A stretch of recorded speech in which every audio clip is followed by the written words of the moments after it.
allowed to tear up, and that one he's not.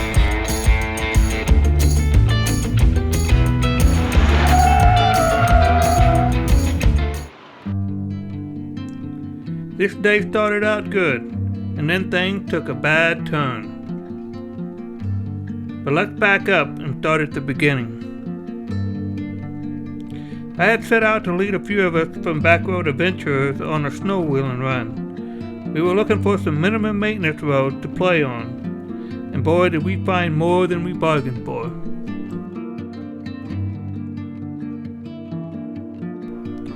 As you can tell from all the bouncing, the snow was frozen on top and very hard.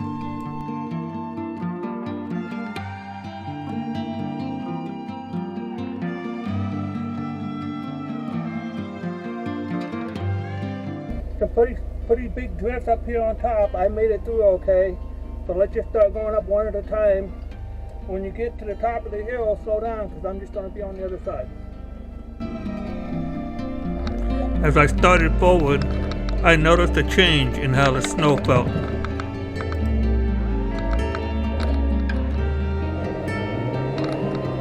Now at this point, I'm just spinning my wheels, not realizing that what I need to do is just try to get back up on top of it.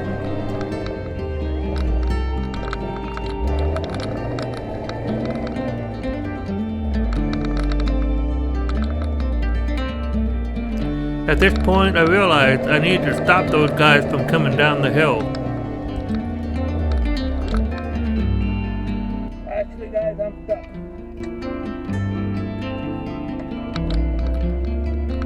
I was just making my situation worse. Should have stopped sooner.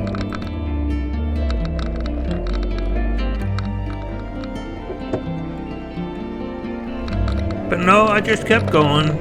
Kept digging myself a bigger hole. So by this time, this is about mistake number 4.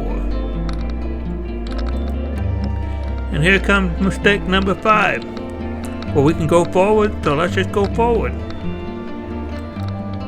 But I soon realized it just got deeper and deeper as I went.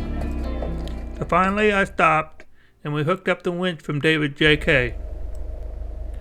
As we worked to hook up the winch, I realized that David had driven over the break of the hill. I hadn't stopped him, and this proved to be the biggest mistake of all. I mean, we had a solid plan. I would go first, I'm the lightest and the easiest to pull out. But just by not paying attention and letting David drive over that break of the hill, it put us in a very precarious situation.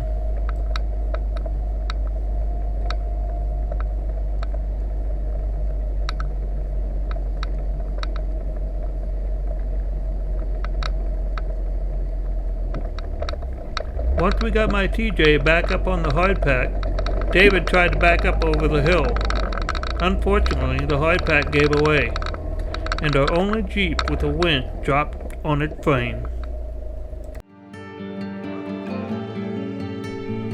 We tried multiple times and multiple ways to get David back up on the hardpack. We tried a tow strap, we hooked 2 Jeeps to him, nothing seemed to work.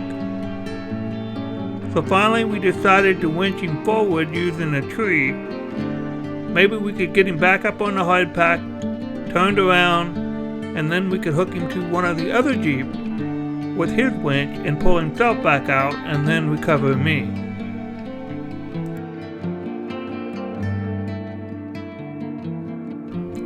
But at this point, every time we moved, it just sank.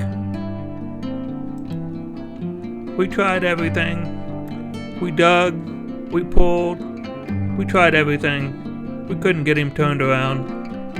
So there we sat, our only winch, stuck in the snow, of no use to anybody.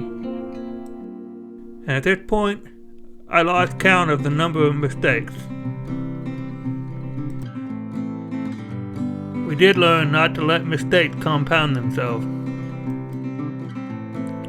At this point in the day, I was really just getting exhausted. Sometimes you would sink all the way up to your waist in this snow. It was cold, it was slick, it was hard to walk on. and really I had just had enough.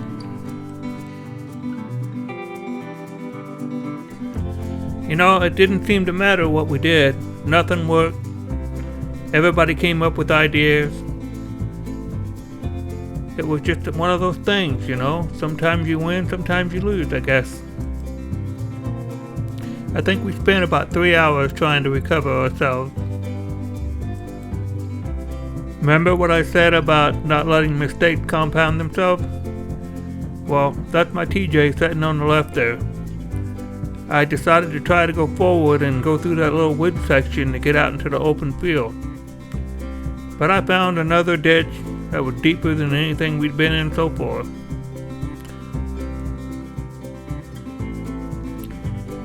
It was apparent we needed to look elsewhere. We weren't going to get ourselves out, so it was time to call in reinforcements. Where's Matt's off-road recovery when you need him?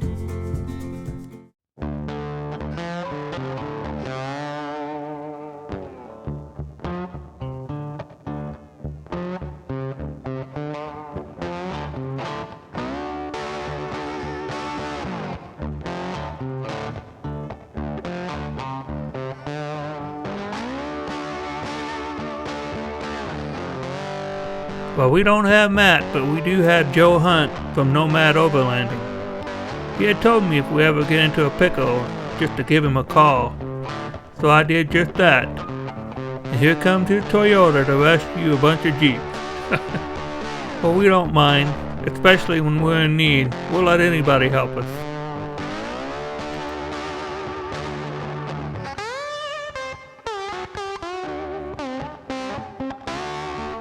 Joe ended up having an issue with his winch and we had to use his kinetic ropes instead. Man, those things made a believer out of me. We got both of the Jeeps back up on the road, and then David pulled back far enough he could use his winch to recover me.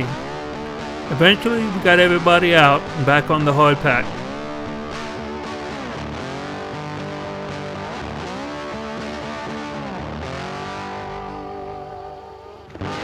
Then it was time to pack everything up and get the heck out of there. At this point, I think we've been there about 5 hours total.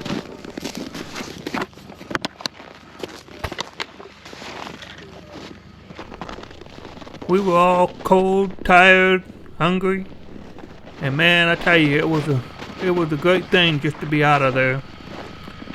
We'd like to thank Joe a lot for coming over and saving our butts this day. He took time out of his day and drove an hour to us just to help us out. That's what I love about this community. Whether you're in a Jeep, Toyota, whatever, it doesn't matter. We're all there to help each other out, and that's just great. I'll leave Joe Hunt's info in the description. Look him up if you ever need anything. I got back out on the main road and we headed off to eat. 5 hours we were out there that day. This just goes to show you, always be prepared, have more gear than you think you're gonna need, and never, never wheel alone.